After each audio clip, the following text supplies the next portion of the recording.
Hello, ladies and gentlemen, my name is Kurt, and welcome back to NASA's Eyes on the Solar System. This is a program that you can get from NASA. There is a link in the doobly-doo below. It used to be, I had a few videos on this before on my channel, but it used to be a browser, like an in-browser plugin, but it's now a standalone installable exe that doesn't require you to have any sort of extraneous browser plugins or anything, but it's very similar to the space engine or your stellariums or celestias, those type of universe simulators and whatnot, except this one obviously focuses much more on the solar system, eyes on the solar system, but also the current missions that are currently happening through NASA. And you can still get this program even during the government shutdown, even though nasa.gov is currently offline. You can still get this webpage where you can get Eyes on the Solar System is still up and running. Shh! Don't tell anybody in the government. Just be cool guys about it. Just download it and check it out. But anyway, I'm here today because today, October 9th, 2013, the little spacecraft that could, the Juno spacecraft, is going to be making an Earth flyby. Of course, you know Juno from the time I went to see it launch out of Florida, Cape Canaveral, Kennedy Space Center, Florida. I was invited, lucky enough to be chosen for the NASA Tweetup, as they were called back then. It's now NASA Social. They invited, how many of us were there? 100? 150 or so social media, Twitter followers, to come down for a 2-day event tour behind the scenes, see the rocket up close, and then of course watch the launch. That was on, when was that? That was on August 5th, 2011. God, that feels like yesterday. But yeah, that was the first and still the only up close from 3 miles away in the press site at the NASA Space Center up close launch I've ever seen, and it was a doozy. That was atop an Atlas V, which is very loud, very cool, very bright midday launch.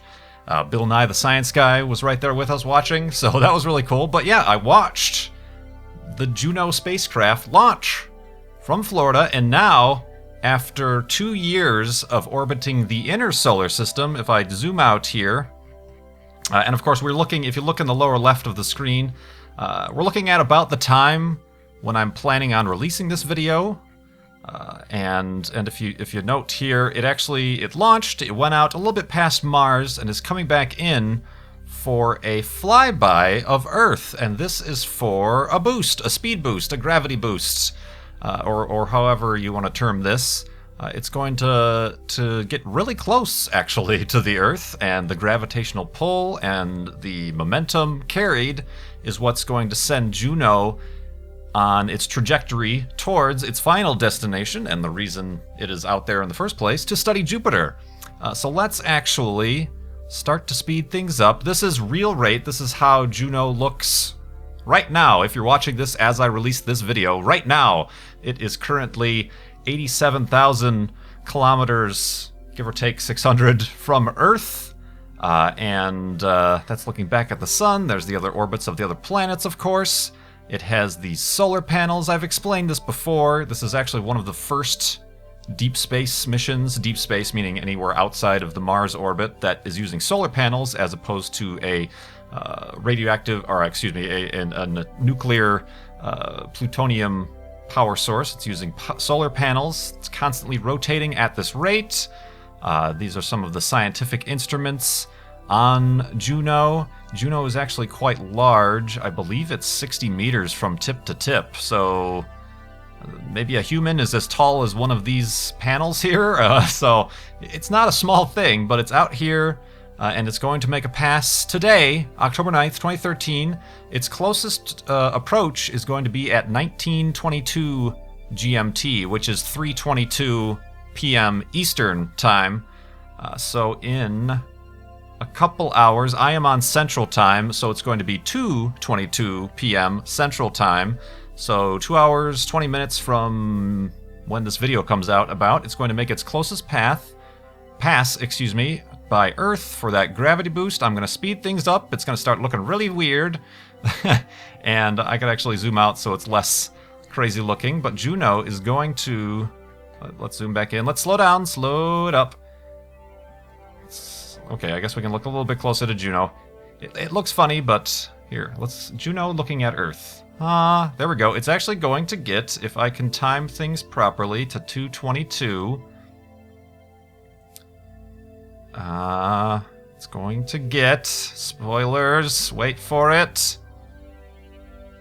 Right there. It's going to get 559 kilometers from the surface of Earth, which is quite close. Obviously well within the orbit of the moon, obviously, and well below the orbit of many of our satellites. But if we go... What did I say it was going to be? 559? It could get even closer. For reference, that is 347 miles. All right, let's go real rate, and then we'll do that pass by. That is, 347 miles. That's about, quite literally, the same altitude that the Hubble Space Telescope orbits the planet at. For comparison, the International Space Station, currently home to 6 astronauts and cosmonauts, is 230 miles. So about 100 miles difference between Juno and where the International Space Station is orbiting. It's pretty dang close. It is quite close indeed. Let's look at Juno so we can actually have a nice view of the horizon. It appears, I believe this is accurate, but it is going to pass over the nighttime sky of the southern tip of Africa, I believe. So not visible. I suppose maybe visible. I don't know. I haven't seen anything in any of the articles about if it's going to be visible. It's certainly large enough. It's certainly close enough. The Hubble Space Telescope is faintly visible from certain points on the Earth. It is in more of an equatorial orbit than the International Space Station, but possibly, but certainly it's not over a very widely populated area unless there are some very lucky people on the southern tip of Africa who might be looking upward at the time. But yeah, it's really cool, and it's going to use this, like I said, as a gravity boost to fling itself around the Earth and then out of the inner solar system and on its final trajectory towards Jupiter. And it is not going to reach Jupiter until July 2016. That is a long trip. Let me zoom out so I can show you. This is the closest it is to Earth, obviously. And there goes the moon orbit. That's Mars. Here's Jupiter.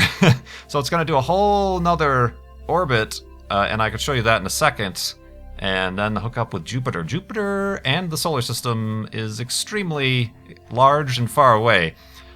Basically, during the flyby, however, NASA is asking for amateur ham radio operators around the world to, in coordination, give a Morse code message of hi, which is just, I think, ... I think, but over a certain time. There's instructions if you look it up, if you are a ham radio operator and you want to send Juno a signal. And that's not just for fun, for funsies or whatever. They believe if enough radio operators do this, the instruments on Juno, specifically the radio and plasma wave detectors, should be able to detect the message from these ham radios, these collective amount of ham radio operators, which would be really cool. You're saying, hi, Juno, and they're using it as a way to test their instruments. I do not believe, I know that Juno has one camera called Juno Cam, but it is not a scientific camera. It is merely an outreach, a publicity camera that they are, once it's in orbit around Jupiter, they're going to open up and allow school children to operate and decide what to take pictures of. But this is purely about data gathering, which I could talk about, I suppose, a little bit. Let me bring Juno out now that we've got as close to the Earth as we're going to get. Let's just take a look at what that does to Juno's orbit. If I can get a little bit more equivalent to the plane. All right, we've swung around and we've interacted with Earth's gravitational field, and I'm going to fast forward time here, and you're going to see it put that little kink in the orbit of Juno. Got a little bit of a speed boost by getting so close to the planet. We know from Kerbal Space Program, when you lower your orbit, when you get close to a gravity well, you tend to have an increased orbital velocity. So that's what that does. And if I fast forward even faster, because this is going to take 3 years, it's going to fling out past the orbit of Mars. Even further, as you can see, it is synced up somehow, sort of, and is going to lead Jupiter. And right now we're looking at August 2014. We're looking at January 2015, still going. 600 million kilometers from Earth. And still 150 million kilometers from Jupiter. And now we are November 2015, and now it's 2016. And let me Juno in. Let me zoom in and slow down. And a boosh, real rate. So yeah, it's June 2016. So July 2016 is when it's actually going to go into a Jupiter orbit. It's going to obviously avoid all of the many, many moons of Jupiter, and it's going to go into this wide polar orbit around Jupiter. And the reason for this is it's going to get so close to Jupiter that all of its sensors are going to be measuring specifically the thermal radiation emanating from Jupiter, and that actually puts the spacecraft and its electronics in harm. If it was orbiting that close all the time, there would be a problem in that it would wear down the electronics so much, the radiation, that it wouldn't last very long. So each of these wide ecliptical orbits are giving Juno a break from the radiation from Jupiter, and it does about 33 of these orbits, and it lasts, these orbits, these 33 orbits happen over the course of, it says in the upper right-hand corner there, 336 days. So almost a year worth of a mission here. And like I said, it's studying the thermal radiation, which will allow, once you get the radiation signatures from within the planet, you can study the abundance and distribution within the atmosphere of water, and therefore oxygen. On Jupiter, which we're finding water and oxygen in far much more abundance around the solar system than we thought. It's also going to study the winds that cause those really cool patterns and circulations and storms in the clouds that we can see, the cloud bands. It's also going to study the gravitational field and the polar magnetosphere, because Jupiter has a huge magnetic field so large that it extends past the orbit of Saturn. So when Jupiter and Saturn line up, which is very rarely since they're such far out there, Saturn actually gets influenced by the magnetic field from Jupiter. So that's really cool. They're going to study that, and all this will allow the scientists to understand the makeup, the internal structure of Jupiter, right down to its solid core of liquid metallic hydrogen. Jupiter has a core that is surrounded by a solid liquid metallic ocean of liquid metallic hydrogen. That's craziness. That's metal, man. Literally, that's metal. So that's really cool. And like I said, it's kind of cool for myself to be reconnecting with Juno after I saw it launch from Kennedy Space Center. It's my little spacecraft, I suppose. I still have all of my little badges from the NASA Tweetup and little artifacts and a t-shirt even.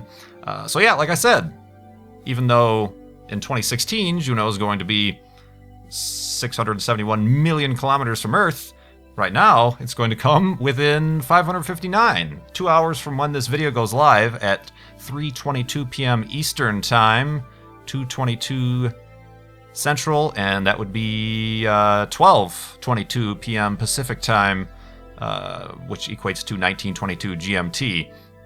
I suppose while I'm here, I can wrap this up by saying that after it does its 33 orbits, and that's pretty much all the electronics and the instruments are designed for, but we of course have had in the past NASA instruments out there last much longer than they've been designed for.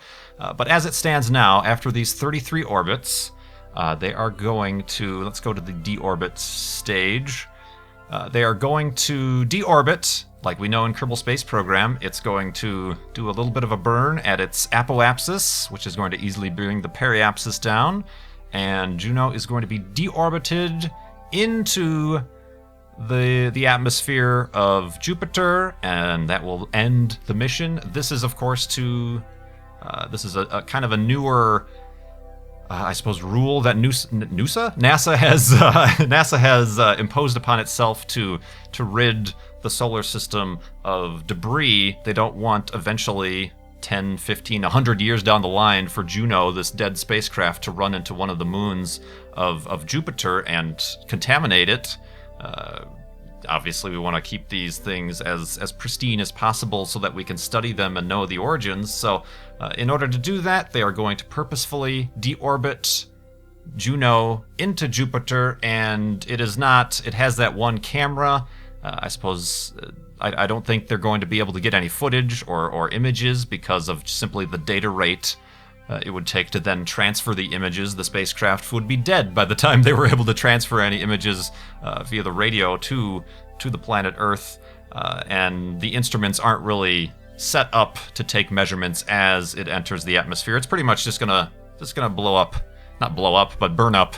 Just a little spark, a speck, barely a gentle breeze on the surface of Jupiter is what Juno will cause. But yeah, cool stuff. So even if you don't have your ham radio up and running, you can today, I suppose, generally look up towards the sky and wave to Juno and wish her well on her again 3-year journey now away from Earth and towards its mission on Jupiter. So yeah, like I said, this is NASA Eyes on the Solar System. Link in the description below. If you want to grab this yourself, you can explore, of course, the Juno mission, but there are also, let me see, how do I do this? There are also, you can just freeform look around, the different planets and check out all the other missions that are happening. A really cool free program. It has all these